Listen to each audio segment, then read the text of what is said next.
你知道咩叫靈擺？呢個梗係一啲神秘學，仲有新時代人好中意玩嘅玩意，但就唔知大家有冇留意到呢種道具其實古往今來都有人使啊！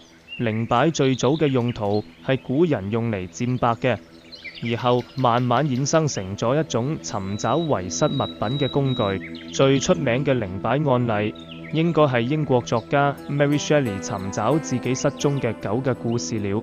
後來靈擺被廣泛用於尋找失物、測量能量以及探索潛意識等等方面。而靈擺運作嘅原理其實就是基於身體微小嘅無意識運動。當你使用靈擺時，它會根據你嘅潛意識反應，幫你找到失物或者獲得指導。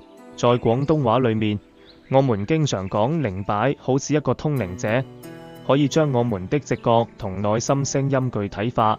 簡單來說，就是通過擺動來驗證我們心中嘅想法是否正確。其實靈擺本身並冇神秘嘅地方，而係因為人們賦予咗佢太多嘅意義。不過無論靈擺真係有靈性，還係完全隨機嘅，都唔影響我們利用靈擺進行自我反思同思考人生。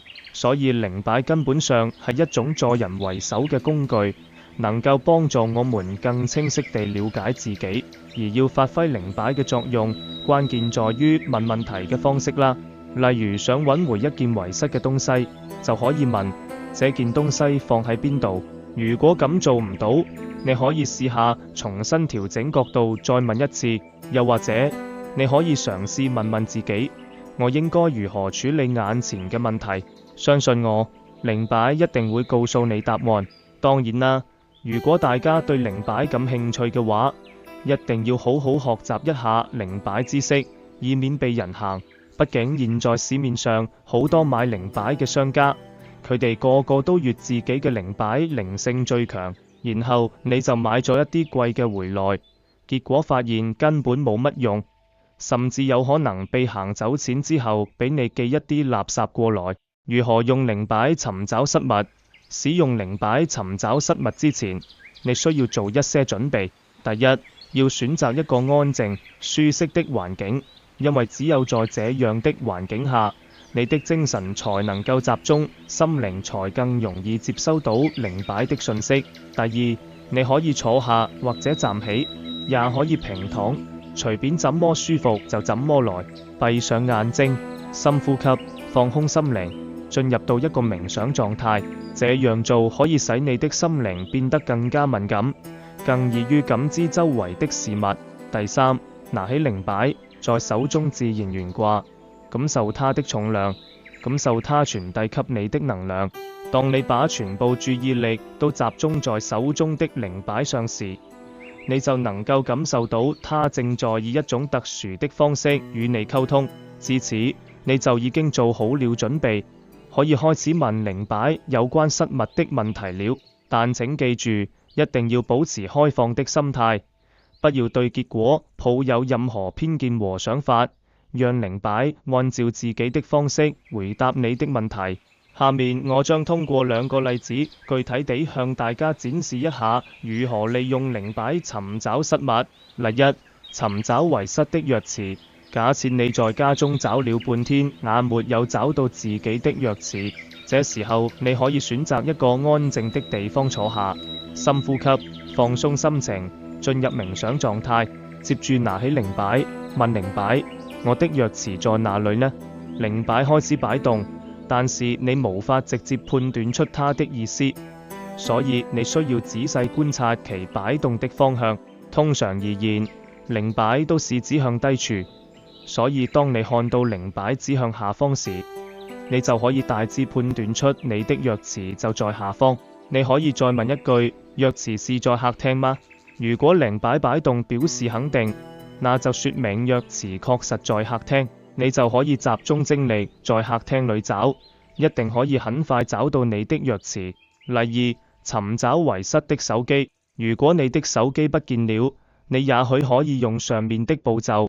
首先找個安靜的地方，讓自己放鬆，然後問靈擺：我的手機在哪裏呢？靈擺的反應會幫你確定範圍。如果靈擺指向廁所，你可以再問，是不是在廁所的洗手台上呢？透過這個過程，可以更加精確地找到失物，提高尋找效率。如何用靈擺快速找到你的失物？今天教大家一招。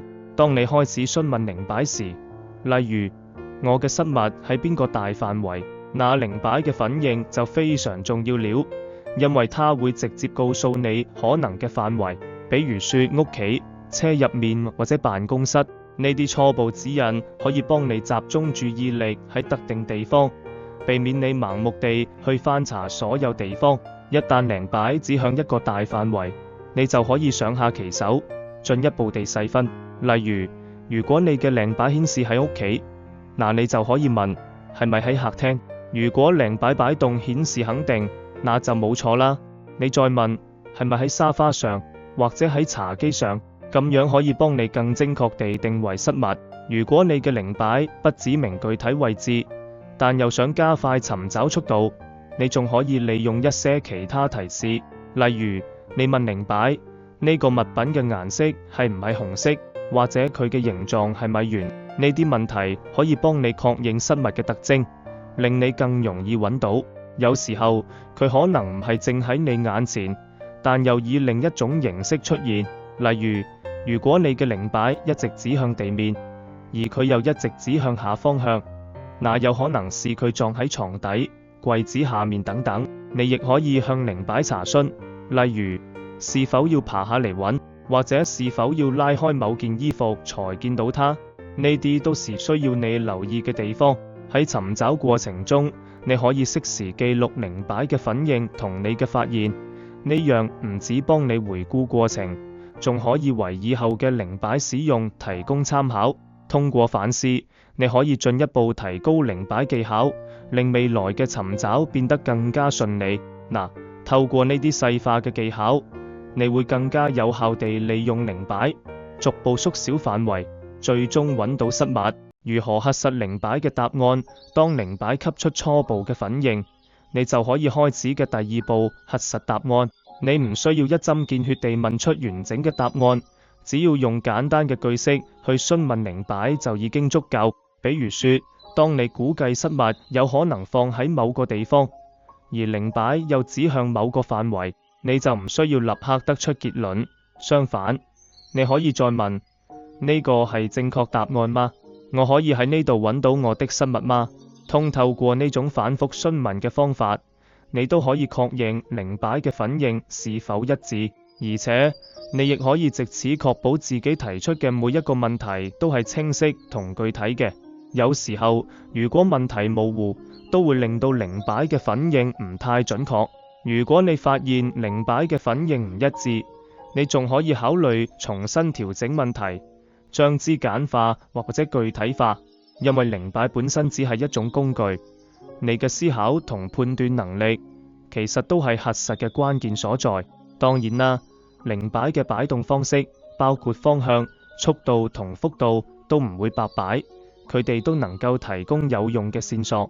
穩定而明確嘅擺動通常表示強烈肯定，而不曲折或微弱嘅擺動則可能表示不確定或否定。所以學習觀察這些細微變化，對更好地解讀靈擺反應大有幫助。不過在核實過程中，信任自己的直覺同樣很重要。如果靈擺的反應與你內心的感受不符，你也無需懷疑，因為這很可能就是一種不一致的情況。直覺往往是潛意識的表現，它能幫你更清楚地理解靈擺的指引。在整個核實的過程中，保持冷靜和耐心也是必不可少的。有時候，靈擺的反應可能需要時間來顯現，所以不要過於焦慮或急躁，讓自己沉浸其中，這樣才更容易接收到清晰的信息。通過這些細化的核實過程，你會更加有效地利用靈擺，尋獲失物的過程中建立起更強的自信和直覺，最終提高尋獲的成功率。